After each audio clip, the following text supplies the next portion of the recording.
కృష్ణ కృష్ణ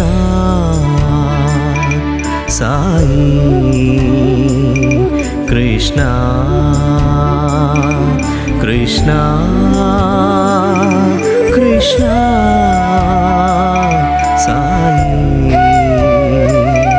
కృష్ణ.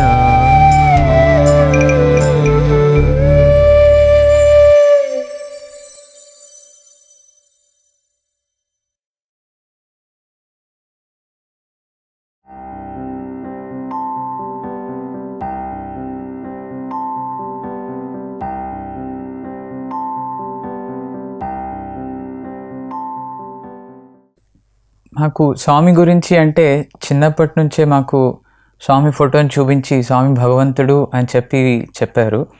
మా నానమ్మ గారి కాలం నుంచి కూడా వాళ్ళందరూ స్వామివారి భక్తులే. వాళ్ళ రోజులన్నీ వింటూ ఉంటే వాళ్ళకంటే వాళ్ళ ఎంతో కృషితో కష్టపడి పుట్టపర్తికి వెళ్ళడం, స్వామిని భగవంతుడు అని నమ్మి మా అందరికీ కూడా స్వామి భగవంతుడు అని చెప్పడం, అదంతా కూడా స్వామివారి అనుగ్రహ ఆశీస్సులే.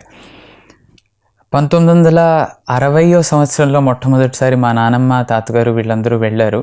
వాళ్ళ కాలంలో జరిగిన చెప్తూ ఉండేవారు. బయటే స్వామి అక్కడ అలా వెళ్తూ ఉండేవారు. అక్కడే చెట్లకి వాళ్ళ చిన్న పిల్లలు కూడా ఉంటే వాళ్ళని అక్కడే ఉయ్యాల్లో వేసి ఊపుతూ ఉండడం, స్వామి అలా అక్కడే దర్శనానికి నడుస్తూ ఉండడం. సో అలాంటి రోజుల్లో ఉన్నప్పటి నుంచి ఇప్పటికీ మేము ఇలాగా వాళ్ళ బ్లెస్సింగ్స్తో ఇప్పటికీ స్వామిని నమ్ముతూ ఉన్నాం. నేను బృందావనంలో 2005వ సంవత్సరంలో జాయిన్ అయ్యాను బిఎస్సికి.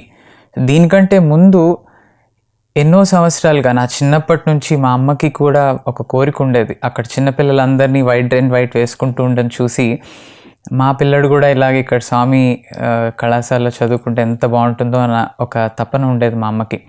సో దాంతో ఫస్ట్ స్టాండర్డ్లోనే మేము ప్రైమరీ స్కూల్లోనూ నేను ఎగ్జామ్ రాయడం జరిగింది. కాకపోతే అప్పుడు స్వామి నాకు అనుగ్రహం అంటే స్వామి దగ్గర చదువుకునే అవకాశం అప్పుడు ఇవ్వలేదు. దాని తర్వాత మ్యూజిక్ కాలేజ్ స్వామి అప్పుడే మొదలుపెట్టారు. నేను అప్పటికి నా 10th స్టాండర్డ్ అయ్యి 2003 అయింది. సో అప్పుడు మ్యూజిక్ కాలేజ్ కూడా కొత్తగా వచ్చింది. సో ఇంటర్మీడియట్కి ముందు అప్లై చేశాను. సో +1 కాలేజ్కి. కాకపోతే కాల్ లెటర్ కూడా రాలేదు, ఎందుకో అన్నది తెలియదు మరి. దాంతో స్వామి దగ్గర ఎలాగైనా సరే వెళ్ళి జాయిన్ అవ్వాలి అన్న దీంతో మ్యూజిక్ కాలేజ్కి కూడా నేను అప్లై చేశాను. అప్పుడు ఒక తబలా ఇన్స్ట్రుమెంట్ వాయించడానికి, తబలా కూడా నాకు వచ్చేది కాదు, అయినా సరే ఆ తపనతో స్వామి కాలేజ్లో జాయిన్ అవ్వాలి అన్న దీంతో సో వెళ్ళాను. కాకపోతే దానికి కూడా అవ్వలేదు. తర్వాత అనిపించింది స్వామి ఏదైనా సరే ఒక రైట్ టైంలో మనకి ఇవ్వాల్సింది ఇస్తారు అని. తర్వాత ఫైనల్గా ఎట్టకేకలకి బృందావనంలో బిఎస్సి రాయడంతో నాకు సీట్ వచ్చింది. అప్పుడు కూడా అనుకుంటూ ఉండేవాడిని, అందరూ చెప్పేవారు పుట్టపర్తిలోనూ రావచ్చు లేదా బృందావనంలో రావచ్చు, పుట్టపర్తిలో వస్తే స్వామి దగ్గరే ఉంటాము అన్నది. కానీ అప్పుడు అనిపించింది ఏంటి అంటే బృందావనంలో వస్తే మనం స్వామికి దూరంగా ఉంటామేమో, ఉన్న ఛాన్సెస్ అన్నీ పోతాయేమో అన్న దీంతో అనుకునేవాళ్ళం. అలాగే అనుకుంటూ ఉంటే మాకు బృందావనంలోనే వచ్చింది నాకు సీటు. కానీ ఇన్నాళ్ళకి ఒక్కసారి వెనక్కి చూస్తే తెలుస్తుంది ఎంత ప్రెషియస్ మూమెంట్స్ ఆ 3 years బృందావనంలో దొరకడం అన్నది. సో అలా నా జర్నీ 2005లో స్వామి స్టూడెంట్గా ఒక ప్రెస్టీజియస్ థింగ్, స్వామి స్టూడెంట్గా ఒక ముద్రించడం జరిగింది. మొట్టమొదటి రోజే నేను ఎప్పుడైతే మా అక్క మా బాబాయ్ వీళ్ళిద్దరూ వచ్చారనమాట నాతో పాటు దింపడానికి, ఆ హాస్టల్ అన్నదే నాకు మొట్టమొదట. అప్పటివరకు ఎప్పుడు హాస్టల్లో ఉండలేదు, చిన్నప్పుడంతా డే స్కూల్స్. సో హాస్టల్ అనగానే ముందు నాకు అనిపించింది ఏంటి, బయట చూసిన మా ఫ్రెండ్స్ ఎవరైతే జాయిన్ అయ్యారో వాళ్ళకి ఫుడ్ బాగోదు, సీనియర్స్ ఉంటారు, వాళ్ళందరూ కూడా ర్యాగింగ్ చేస్తారు. స్కూల్లో ఉండడం ర్యాగింగ్ కంటే హాస్టల్లో ఉండే ర్యాగింగ్ ఇంకొకలా ఉంటుంది. వీటన్నిటితో కొంచెం ముందు భయపడ్డా. కానీ ఎప్పుడైతే వచ్చానో ఈ ఎక్స్పీరియన్స్ నాకు కూడా జరిగిందనమాట. వస్తూనే ఒక సీనియర్ బ్రదర్స్, తర్వాత తెలిసింది వాళ్ళు సీనియర్స్ అని, వాళ్ళు వచ్చి నా రూమ్ ఏదో కనుక్కుని ఎక్కడున్నది అని చెప్పి వాళ్ళ దగ్గరుండి చూపించడం. ఒక అబ్బాయి అయితే నాతో పాటు మనం 4-5 లగేజ్లతో వస్తే తను కూడా నాకు తీసుకువెళ్ళి రూమ్లో పెట్టడం. అనుకోకుండా మా రూమ్ లీడర్ ఎవరైతే ఉన్నారో అతను అప్పుడే కొడైకెనాల్కి స్వామితో పాటు వెళ్ళి వచ్చాడనమాట. సో స్వామితో అంత ప్రాక్సిమిటీ ఉన్నవాళ్ళు వాళ్ళు మాతో చాలా చనువుగా ఉండి అసలు సీనియర్స్ లాగా ఎప్పుడూ బిహేవ్ చేసేవాళ్ళే కాదు. అండ్ స్వామి స్కెడ్యూల్ గురించి మొట్టమొదటి మాకు ఒక ఫ్యాకల్టీ చెప్పారనమాట. అసలు ఈ స్కెడ్యూల్ అంతా డిజైన్ చేసిందే స్వామి. ఉదయం తెల్లారుజామున 5 గంటల నుంచి రాత్రి 10 o'clock వరకు పడుకునేంత వరకు ఏదైనా మనం చేస్తున్నాము అంటే అది స్వామి నిర్ణయించింది మాత్రమే. అట్లాంటిది స్వామి చెప్పింది మనం అందరం పాటించాలి అని మాకు ఫ్యాకల్టీ చెప్పారు. సో అదంతా ఒక వింత అనుభవం. ఉదయాన్నే 5 గంటలకు లేవడం, సుప్రభాతం చేసి వెంటనే అసలు ఎక్కడ మనకి టైం కూడా దొరకదు. అంతా అంటే స్వామి చెప్పినట్లుగా ఆ యంగ్ మైండ్స్కి ఏమాత్రం టైం ఇస్తే ఎలా ఉంటుందో అన్నది మనకు తెలియదు. అందుకు స్వామి ఎవ్రీథింగ్ హీ హాస్ ప్లాన్ అంతా చక్కగా నీట్గా పెట్టి ఉంచారనమాట. సో అలా ఫ్యాకల్టీ గురించి చెప్పాలి అంటే మాకు బృందావనంలో ఉన్నాము అన్నది ఒక పేరుకి మాత్రమే, కానీ ఫుల్ టైం మేమంతా స్వామి ఆలోచనలోనే. ఎందుకు అంటే ఉన్న ఫ్యాకల్టీ అందరూ కూడా ఎక్స్ స్టూడెంట్సే. వాళ్ళందరూ కూడా ఎన్నో అనుభవాలు పొందిన వాళ్ళు స్వామితో. వాళ్ళందరూ వాళ్ళ అనుభవాల్ని మాతో పంచుకోవాలని చెప్పి రోజులో ఎప్పుడెప్పుడైతే టైం దొరుకుతుందో, సాయంత్రం పూట 9:30 ఆ టైంకి స్టడీ అవర్స్ అయిపోయిన తర్వాత వాళ్ళు సత్సంగ కార్యక్రమాలు, ఓకే, లేకపోతే ప్రతి సండే 4:30 to 5:30, 6 o'clock వరకు త్రై లాంచ్లో కూర్చుని సత్సంగ్ సెషన్స్, వాళ్ళ అనుభవాల్ని పంచుకుంటూ ఉండేవారు. సో దాంతో మాకు అనిపించేది సో మెనీ డౌట్స్, ఏవేవైతే డౌట్లు ఉన్నాయో అవన్నీ క్లియర్ అయ్యేవి. వాళ్ళ అనుభవాలతో మాకు అనిపించేది ఎంతో స్వామి చాలా చేశారు వాళ్ళందరికీ. దాంతో మేము కూడా స్వామికి చాలా క్లోజ్గా అతని ఆలోచనలోనే ఉంటూ పర్తీకి ఎప్పుడెప్పుడు వెళ్తామా అన్న ఒక దీంతో ఉండేవాళ్ళం అనమాట. అది ఒక మధురానుభూతి చెప్పాలి అంటే. డివోటీగా ఉండడం అన్నది ఒకవైపు అయితే, స్వామి స్టూడెంట్గా ఉండడం అన్నది మరొక వేరే అనుభూతి. సో మొట్టమొదటి రోజు నేను అప్పటికి మే 30వ తారీఖుకి బృందావనం చేరుకున్నాము. మా లగేజ్ అంతా పెట్టేసిన తర్వాత నాకు మొట్టమొదటిసారి వైట్ అండ్ వైట్ డ్రెస్ వేసుకోవడానికి అవకాశం దొరికింది. కాకపోతే మేము కొంచెం బ్రాహ్మిన్ ఆర్థోడాక్స్ ఫ్యామిలీ. సో మా అమ్మ అప్పుడు మొట్టమొదటిసారి వెళ్తున్నావు, కొత్త బట్టలు అవి. ఆ రోజు అనుకోకుండా అష్టమో లేకపోతే చవితో ఏదో పడడంతో మా అమ్మ అన్నది తర్వాత రోజు మంచి రోజు, సో ఆ రోజుకి వైట్ డ్రెస్ వేసుకో అని అన్నారు. సో స్టూడెంట్ అయ్యుండి కూడా నేను స్టూడెంట్ లైన్లో వెళ్ళి కూర్చోలేకపోయాను. సో ఎందుకంటే వైట్ అండ్ వైట్ అప్పటికి నా దగ్గర లేదు ఇంకా. సో అందుకు సివిల్ డ్రెస్ వేసుకుని పబ్లిక్లో కూర్చుని స్వామి అప్పటికి పాపం స్వామి అప్పుడే పడిపోవడంతో స్వామి ఒక రెడ్ షాల్ వేసుకుని మొట్టమొదటిసారి వచ్చారు దర్శనానికి. అది ఇప్పటికీ నాకు బాగా గుర్తుంది.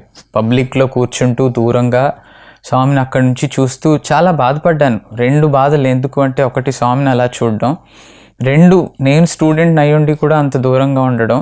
అఫ్కోర్స్ నెక్స్ట్ రోజు నుంచి నేను కూర్చుంటాను అని తెలుసు, కాకపోతే ఈ రెండిటితో చాలా బాధ అనిపించింది. స్వామి కూడా వీటన్నిటిని ఎలా అంటే స్వామి గురించి మనం బాధపడుతున్నామంటే అతను తర్వాత ఎన్నో రెట్టింపులతో అతను మనకి ఆనందాన్ని ఇప్పిస్తారు. సో తర్వాత రోజు ఎప్పుడైతే నేను స్టూడెంట్గా ఇంకా జాయిన్ అయ్యానో, వైట్ అండ్ వైట్ వేసుకున్నా, 3వ రోజే స్వామి జాయిన్ అయిన పిల్లలందరినీ కూడా త్రైకి పిలిచారు. త్రై లోపలికి కాదు, త్రై ఆవరణలో, లాంచ్లో. సో అక్కడ మేమందరం మోకాళ్ళ మీద నించున్నాం. స్వామి వస్తున్నారు. మాకు స్ట్రిక్ట్ ఇన్స్ట్రక్షన్స్ ఇచ్చారు. ఏంటి అంటే స్వామిని ఎవ్వరూ ముట్టుకోకూడదు, అందులోకి స్వామికి హ్యాండ్ కూడా కొంచెం బాగోలేదు అని అన్నారు. సో స్వామి అలా రావడంతో స్వామి చూసి ఒక పెద్ద నవ్వు నవ్వారు.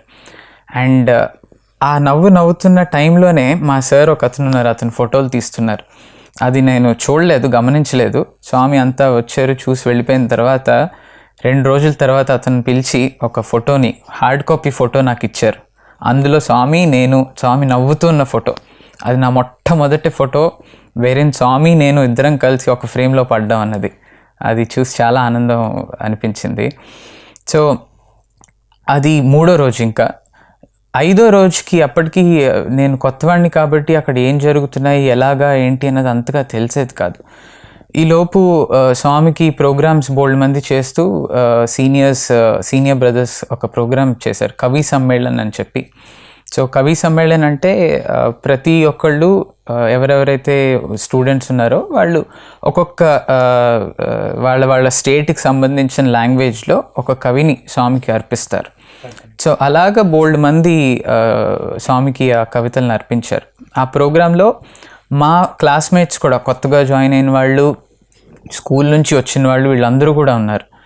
సో వాళ్ళందరూ కూడా ఆ రోజు సాయంత్రం చాలా పెద్ద మంచి ప్రోగ్రామ్ చేశారు. స్వామి చాలా ఆనందించారు. అందరినీ పిలిచి అందరికీ ఫొటోసు, పెన్స్, గిఫ్ట్స్ ఏవేవో అన్నీ ఇచ్చారు. గ్రూప్ ఫోటో తీసుకున్నారు. నేను కిందను కూర్చుని చూస్తూ చాలా బాధ అనిపించింది. అంటే స్వామి, నేను మొట్టమొదటిసారి కొత్తగా జాయిన్ అయ్యాను, నాకు అంత మరీ టాలెంట్ అంటే ఆ టైంకి వాళ్ళందరిది ఏంటి అంటే ఏదర్ స్కూల్లో నుండి వచ్చి రావడమో లేకపోతే సీనియర్స్ వాళ్ళకి చెప్పడమో, దాంతో వాళ్ళు బోల్డ్ ఆ అవకాశాన్ని పొందారు. నాకు ఎప్పుడు అలాంటి అవకాశం వస్తుంది స్వామి, మీతో క్లోజ్గా ఉండేది.